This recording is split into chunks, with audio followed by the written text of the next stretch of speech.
Hi, this is Greg from Greg's Bass Shed. In this video I'm going to show you how to get a great slap sound. I will teach you step by step how to get a solid slap technique, what settings to use on your bass, and get you started with some essential slap patterns. We'll be concentrating on the thumb for this lesson. I've written out a PDF with these slap patterns and the exercises that I'm going to use in the lesson. You can get that by clicking the link in the description below. If you're viewing this video on my website, then click on the YouTube logo in the bottom right hand side of the video. That will take you to YouTube and then you can see the description box there. We'll start with how to use the thumb. Well, we use the side of our thumb about where the bone is by the side of the knuckle, so this part here. So we use the bone part to get a hard sound, and first of all it might be a bit tender, but you can build it up there. So you hit the bass towards the end of the fretboard. It's usually a perfect part on your bass, so just try that. Just try the last few frets, try and hit there. You may have noticed players using different parts of the bass for their slap technique. Flea, for example, plays right over the pickups.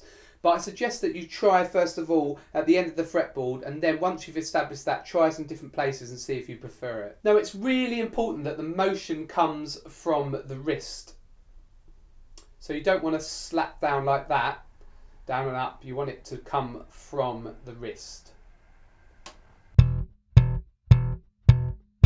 And that will also help your popping later. Once you've slapped the string, you want to take your thumb off straight away.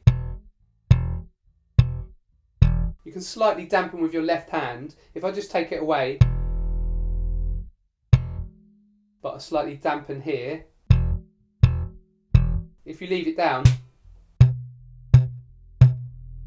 you're going to get that dull sound. So, with the circular motion from your wrist, just try an E and mute it with your left hand afterwards.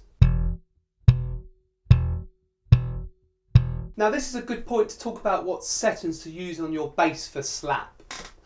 If you have two pickups, then I would say have both the pickups on full, and then your tone settings, experiment a bit, but I tend to have treble up full and then I might knock the bass down a bit and have the mids up. So you want a kind of full sound as possible on your bass. Again, you can experiment to get the best sound from your bass. Jazz basses are quite a nice bass to have a slap sound on, and more modern hi-fi basses. If you use a P bass, you'll get a more thuddy sound. I mean, that's definitely great for some particular slap sounds, but if you want that kind of higher, sort of higher frequency slap sound, then definitely try a jazz bass. Also, you may want to use lighter strings for a good slap sound. You can use pedals as well, but we'll look at that later, maybe in part 2. A flanger pedal, a chorus pedal, and you can get some really funky pedals designed just for slap. So as we were doing earlier, practice getting a good E sound, an open E. Now we're going to look at exercise 1, so obviously that's in the PDF which you can get below, and the idea of exercise 1 is to get a solid slap sound with your thumb on all of the strings.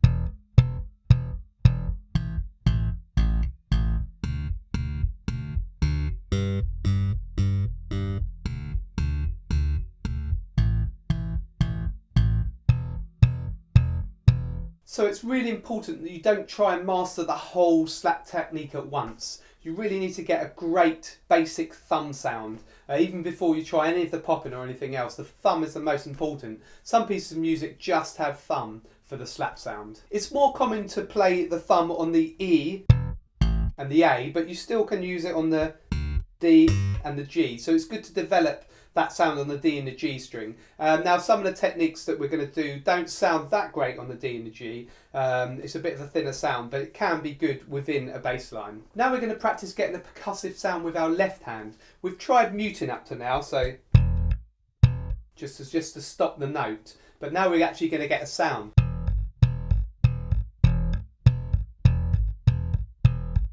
So you're just trying to get a percussive click. It doesn't sound that great at all when you're playing it slowly, but within a fast pattern it sounds brilliant. So it's one of the parts of the slap technique. So if you just practice it on the E's, so play an open E and then the slap. This left hand muting sound will become an essential part of your slap technique. So once you can play that well on the E string, try exercise 2. Now this exercise uses those two techniques, your thumb and your slap, on all the strings.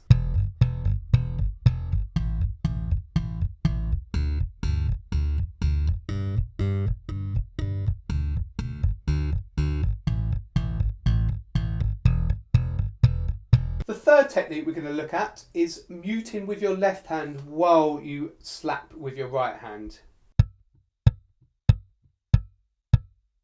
So it's different from the first time when we slapped the note and then stopped it, or when we tapped. So this one, we hold it down lightly, and you can have it anywhere really down here,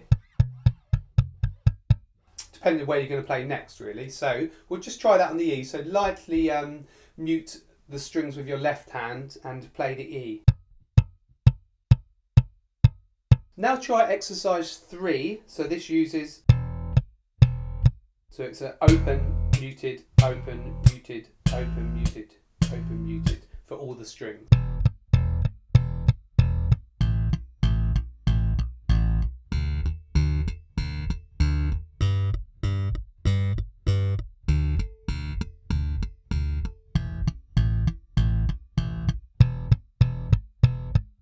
You may have noticed that the first 3 exercises use the same notes. So the difference really is how we articulate the notes. That's how we execute the notes, how we strike the notes. So make sure you're getting those techniques right in each exercise. So those 3 techniques are hitting with our thumb, tapping with our left hand, and muting with our left hand while we tap with our thumb.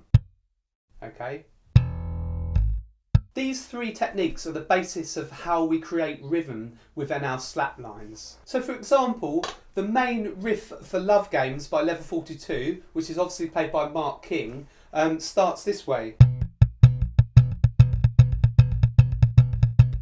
So that's that rhythm, so just using those 3 notes.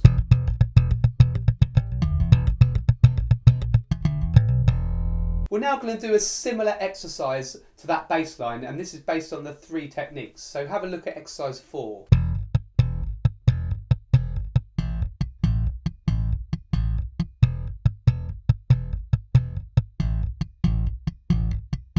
So this is just on the E and the A string.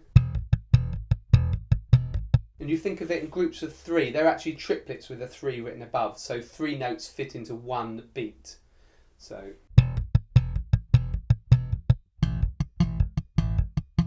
Now you'll need to practice this exercise really slowly at first, and then when you're comfortable and you're getting a good groove and a good tone, then you can speed it up. We're now going to look at the last exercise, exercise 5 in this lesson. Remember, you can get the PDF, you can download it below in the description. So this exercise uses those 3 techniques and it gives it a bit of a bass line as well. So I'll play that for you now.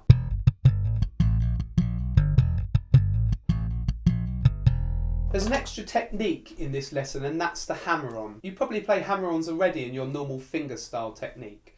But what we do is we hammer the note on with our left hand. So say we go from G to A.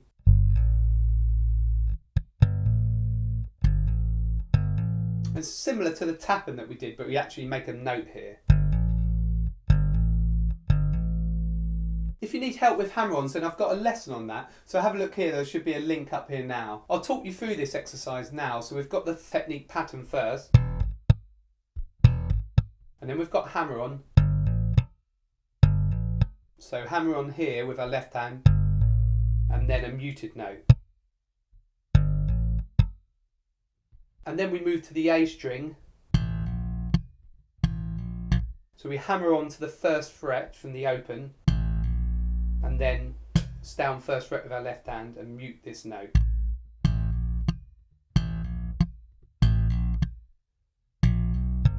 And then hammer on from the first fret to the second.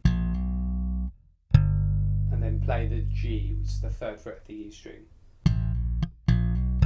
That really is a tricky exercise, that one. So make sure you learn that really slowly at first. So work on your thumb technique. Play through all these exercises slowly, then build up speed. Some bass lines use just the thumb, so it's really important that you master this. In part 2, I'll show you how to play the pop and I'll show you how to incorporate this into more complex bass lines. If you found this lesson useful, then please like and share it, and also comment below, and then I'll get a good idea of whether you want the follow-up part 2 video. Remember, as always, you can get the PDF by clicking the link below in the description of this video. If you haven't already, subscribe to Greg's Bass Shed here on YouTube, and also you can head over to gregsbassshed.com. I've got more free resources over there. I've got an ebook, I've got more of my videos, and you can find out what I'm up to in the future. This is Greg from Greg's Bass Shed. See you in the next lesson.